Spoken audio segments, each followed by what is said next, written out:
Yo empezaría por decir que esta es sin duda la reforma más importante para la Ciudad de México desde los últimos 19 años. Después de la reforma política de 96, que devino de la consulta del Castillo de Chapultepec y los trabajos del Grupo San Ángel en 93, que le dio inicio a la transición político-democrática en la ciudad. Y déjenme poner un ejemplo para todos aquellos que nos apoyan, a quienes vivimos en la ciudad, para que vean la necesidad de esta reforma. Una reforma que le da sentido a la democracia en la Ciudad de México. Para quienes son compañeros de esta legislatura y han tenido el privilegio de ser presidentes o presidentas municipales, inclusive gobernadores, como la diputada Ivonne Ortega. Imaginen una presidencia municipal sin predial, ni derechos, ni aprovechamientos, sin una sola facultad en materia de seguridad pública, sin una sola facultad en materia de desarrollo urbano, porque ustedes no pueden emitir las licencias de construcción ni verificarlas. No pueden ni siquiera decidir cuál es el programa delegacional de uso de suelo o desarrollo urbano. Y están sujetos a una asamblea legislativa o congreso local, donde diputados de otros partidos distintos al suyo, habiendo ustedes merecido la confianza de sus electores, deciden cómo se maneja el uso de suelo en su delegación.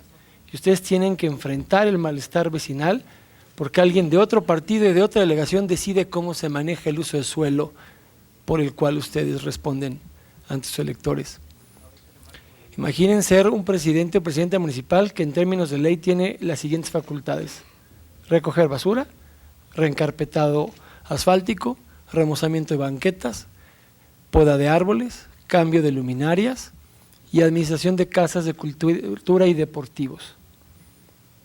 Imaginen el tamaño del anhelo democrático que hay en la ciudad, que viene eligiendo este tipo de alcaldesas o alcaldes desde el 2000 y no tienen facultades. Hay un fraude a la democracia en la ciudad que estamos atendiendo y resolviendo, porque no tiene sentido pedir el voto para ser una autoridad que solucione problemas y después al unísono los jefes delegacionales de todos los partidos políticos tienen el mismo discurso, casi como jurisprudencia administrativa. No me toca, vaya a la jefatura de gobierno. Y es lo que intentamos arreglar con esta minuta. He escuchado con mucha atención algunas intervenciones, pero déjenme decirles por qué esta es una reforma exitosa y no lo fueron las reformas que promovieron los dos jefes de gobierno anteriores. Porque esta es distinta. En las dos ocasiones distintas, tanto Andrés Manuel López Obrador como Marcelo Ebrard Casaubon creyeron que porque gobernaban la ciudad podían imponer una visión partidista al Congreso de la Unión. Y la construyeron desde la óptica de quien gobernaba y con la plataforma de una mayoría en la Asamblea Legislativa. Y cuando eso se volvía un proyecto de reforma, intentaban convencer al Congreso de la Unión, convocando al acuerdo a las fuerzas políticas a las que no habían escuchado y a las que no les habían dado su espacio en lo local. Esta se construyó distinto. En esta ocasión el gobierno de la ciudad no construyó el paradigma a partir de sí mismo y trató de imponerlo, sino trató de consensarlo y lo ha logrado con mucho éxito en el Pacto por México. Y eso explica por qué el transitorio en la Asamblea Constituyente está como está. Yo retomo parte de lo que dijo la diputada Soto. Si no salió la reforma de Marcelo Ebrard es porque la postura que tenía el PRI en el Senado de la República era sacar una ley reglamentaria de la coordinación básica entre el gobierno federal y el gobierno de la ciudad. La Ciudad de México va a tener su acta de nacimiento, pero sigue siendo la entidad federativa que es asiento de los poderes federales. Y hay una lógica política de la que nadie se puede aquí desconocer, de que tiene que haber una elemental coordinación garantizada en ley entre los poderes federales y la Ciudad de México. Habida cuenta de que en esta ciudad se ha linchado a policías federales sin que se preste el auxilio de la fuerza pública. Habida cuenta de que en esta ciudad se han abierto averiguaciones previas violando el sigilo de la averiguación previa. Eso es lo que garantiza las propuestas del presidente de la República y el jefe de gobierno, y eso es a lo que atiende 28 integrantes del Senado y de la Cámara de Diputados a la Asamblea Constituyente. Que en esa Constitución crezca la vida democrática de la ciudad, pero se garantice que va a haber una coordinación en rango de Constitución entre los poderes federales y los poderes locales. Y por eso es que nosotros sí vemos con buenos ojos la integración y la participación de diputados federales y senadores, porque eso que ha cedido el gobierno de la ciudad y que se plasma en el transitorio. Es la diferencia entre que haya reforma política este año y no la haya habido en los 2 ejercicios anteriores. El saber escuchar y entender que una reforma no se impone desde una arista local a las fuerzas federales que tienen más presencia en el Congreso de la Unión. Y eso hay que reconocerlo y hay que agradecerlo. También hay que agradecer la interpretación armónica que hace la presidencia en este dictamen, porque la interpretación que esboza en la exposición de motivos del la página 82 y 83 del proyecto de dictamen es lo que le va a permitir al Grupo Parlamentario de Acción Nacional votar en bloque a favor. Ya lo pinceló la diputada Guadalupe Murguía. Esta interpretación armónica entre el 62 y el 125 que dice que cualquier legislador, lo platiqué con la presidenta de la Comisión del DF, cualquier diputado de la Asamblea no está contemplado ni en el 62 ni en el 125 y podrá ser propuesto por la Presidencia de la República, por la Jefatura de Gobierno.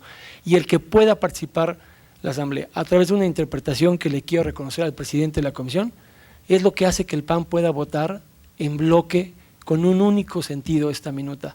Esa interpretación y ese discurso que no se plasmó cuando se discutió en el Senado es lo que nos hace saber que es una reforma que no tiene desperdicio. Termino con parte de la reflexión final, hilvanando lo que decía la diputada Soto. Lo que buscamos y el cambio en lo político es exactamente lo que decía Cecilia. Los apetitos anteriores era que se pusiera la ley reglamentaria de la coordinación entre los poderes federales y la Ciudad de México, o que se sacara la reforma con una serie de artículos transitorios que establecieran los mínimos a incorporar en la Constitución de la ciudad. Y eso no se contiene. Ella lo llamó muy eufemísticamente la enjutez del dictamen. A mí me parece que eso es una cosa buena, pero que también siendo buena, otra cosa buena de la reforma es que llega en el mejor momento político.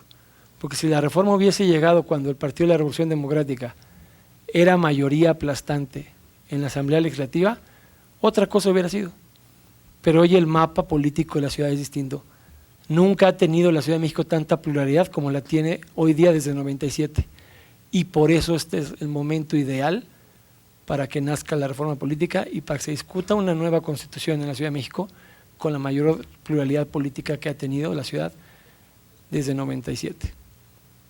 Decía la diputada Soto que tiene las jefaturas de relaciones facultades 77, con otra cosa que hay que reclamarle a la izquierda y fundamentalmente al Partido de la Revolución Democrática.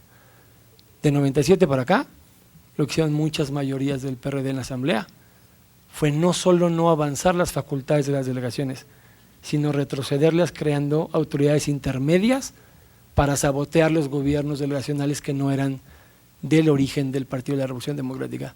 Y eso no es concomitante con una fuerza que se dice progresiva y que buscaba la reforma política. Con una mano buscaban la reforma política y con otra creaban autoridades intermedias para sabotear gobiernos distintos porque era un mandato de la elección de habitantes de otras demarcaciones territoriales. Por eso en la Constitución todos vamos a poder plasmar unas nuevas reglas políticas administrativas de convivencia entre las delegaciones con la nueva pluralidad, que inclusive algunos que podrían votar en contra serían los mayores beneficiados. Es cuanto, señor presidente.